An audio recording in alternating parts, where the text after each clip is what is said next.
Bismillahirrahmanirrahim. Assalamualaikum warahmatullahi wabarakatuh. Salam sejahtera untuk kita semua. Om Swastiastu, Namo Buddhaya. Selamat pagi anak-anakku sekalian semua. Nah, hari ini berjumpa kembali dengan Bapak Pak Guru Rival Elvin Hamra. Anak-anakku sekalian, biasanya akrab menyapa Bapak itu Pak Guru Rival. Oke, jadi hari ini kita kembali bertemu dengan Bapak yang paling ganteng di sekolah ini. Betul tidak anak-anakku sekalian? Oke, baik. Halo para siswa Bapak yang hebat-hebat. Selamat datang di kelas Bapak. Semoga kalian semua siap untuk mulai belajar dan bersenang-senang. Hari ini kita akan menjalani ini kembali bersama. Jadi mari kita sama-sama saling menghormati dan saling mendukung. Jadi itu aturan di kelasnya Bapak. Jadi kalau mau dihormati, anak-anak sekalian mau dihormati, ya juga harus menghormati yang lain. Jadi ayo, mari kita saling menghormati, mari kita saling mendukung. Oke.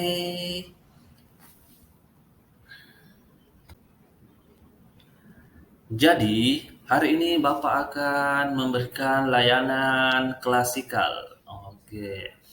Jadi tema layanan klasikal Bapak pada hari ini itu mengenai bagaimana kita mengenal lebih dekat bimbingan konseling. Jadi bersama kembali Pak Guru Ripal, kita akan lebih mengenal, lebih dekat dengan bimbingan dan konseling. Sebelum kita lebih jauh ke dalam materi, saya ingin bertanya kepada anak-anakku sekalian, apakah semuanya sehat hari ini? Oke, alhamdulillah anak-anakku semua sudah menjawab dengan sehat. Jadi, pertama-tama kita berpikir dulu, apa sih bimbingan dan konseling itu? Oke, pasti masih ada anak-anakku sekalian yang bertanya tentang bimbingan dan konseling itu sebenarnya apa? Oke, mari kita kupas tuntas. Apa sih itu bimbingan dan konseling? Kita bagi perkataannya dulu. Yang pertama adalah bimbingan. Bimbingan itu merupakan bantuan yang diberikan kepada peserta didik dalam rangka ataupun upaya menemukan dan mengenali lingkungan serta bagaimana kita menanamkan masa depannya nantinya. Kemudian konseling. Konseling itu merupakan proses pemberian bantuan yang dilakukan oleh seorang ahli kepada seorang individu atau yang biasa disebut dengan konselor yang bermuara pada teratasinya masalah yang dihadapinya.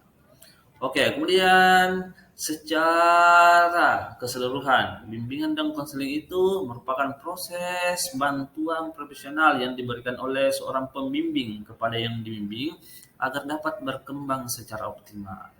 Jadi sudah paham kan anak-anakku sekalian apa itu bimbingan dan konseling?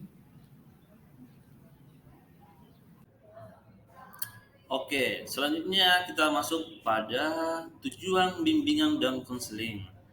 Jadi, anak-anakku sekalian, tujuan bimbingan dan konseling itu secara umum itu ada dua. Ada berapa? Dua. Oke.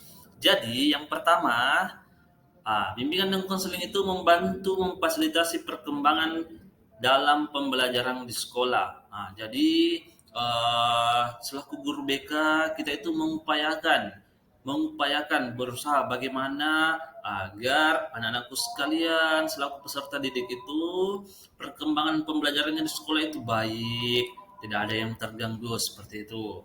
Kemudian tujuan yang kedua adalah membantu menyelesaikan tugas perkembangan. Jadi yang dimaksud dengan tugas perkembangan di sini itu, jadi tadi selain tugas pembelajaran ada tugas perkembangan yang akan kita bantu selesaikan. Jadi itu tujuan dari bimbingan dan konseling anak-anakku sekalian. Prinsip-prinsip dari bimbingan dan konseling. Nah, jadi bimbingan dan konseling itu juga mempunyai prinsip-prinsip. Nah, jadi tidak hanya kita yang selaku manusia yang ada prinsipnya. Bimbingan dan konseling juga mempunyai prinsip-prinsip dasar. Yang pertama itu bimbingan dan konseling itu diarahkan untuk perkembangan individu untuk menghadapi permasalahan. Kemudian yang kedua, keputusan yang diambil atas kehendak individu dan bukan karena guru pembimbing. Kemudian yang ketiga, permasalahan itu ditangani oleh tenaga ahli. Dan yang keempat, kerjasama antar pembimbing, guru, dan orang tua.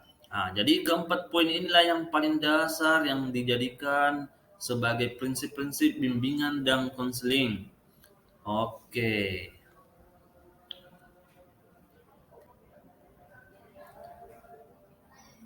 Nah, sekarang anak-anakku semua sudah tahu kan apa itu bimbingan dan konseling? Sudah lebih mengenal apa sih itu bimbingan dan konseling. Jadi tadi sudah tahu pengertiannya apa, kemudian tujuannya apa, kemudian prinsip-prinsipnya seperti apa. Nah, jadi jangan lagi ada anak-anak sekalian yang beranggapan bahwa guru bimbingan di bimbingan dan konseling yang ada di sekolah itu biasanya fungsinya adalah satpamnya sekolah atau polisinya sekolah. Tugasnya uh, yang hanya untuk mendisiplinkan siswa dalam segi hal pakaian, potongan rambut. Jadi bimbingan dan konseling itu adalah guru yang guru BK-nya itu adalah guru yang akan paling dekat dengan anak-anakku sekalian. Jadi ada masalah dengan pribadinya anak-anakku sekalian, di bagian sosialnya, di bagian belajarnya, di bagian karirnya, itu bisa berkonsultasi dengan guru bimbingan dan konseling.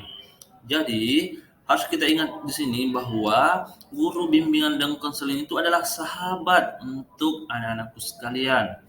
Segala keluh kesahnya bisa disampaikan ke guru BK-nya. Apapun itu, guru BK akan berupaya untuk memfasilitasi anak-anakku sekalian.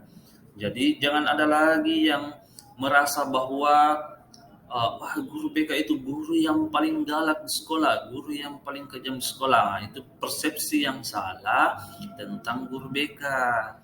Kan tadi sudah tahu tugas-tugas guru BK itu apa, kemudian tujuan dari adanya bimbingan dan konseling itu apa, prinsip-prinsipnya bimbingan dan konseling itu apa. Jadi di sini kita sebagai guru BK itu akan berupaya untuk membantu untuk anak-anakku sekalian. Jadi bukan untuk yang mengadili ataupun menghakimi anak-anakku sekalian. Seperti itu. Oke, jadi materi Bapak tentang layanan klasikal sudah cukup.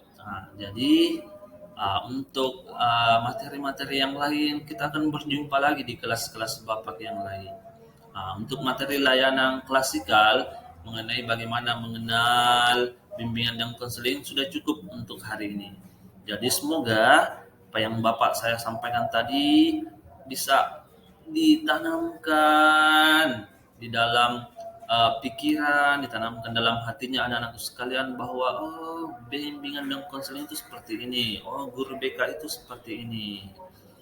Jadi jangan ada lagi yang berpikiran skeptis tentang guru BK seperti itu. Oke, jadi anak-anak sekalian jika ada pertanyaan, ada ingin berkonsultasi, bisa menghubungi Bapak, Pak Guru Rival. Nomor ponselnya Bapak ada tertera, alamatnya email Bapak juga tertera. Oke, anak-anakku sekalian, sekian. Sampai jumpa kembali di kelas Bapak yang lain. Saya akhiri dengan ucapan terima kasih. Wallahul muwaffiq ila aqwamit thariq. Assalamualaikum warahmatullahi wabarakatuh.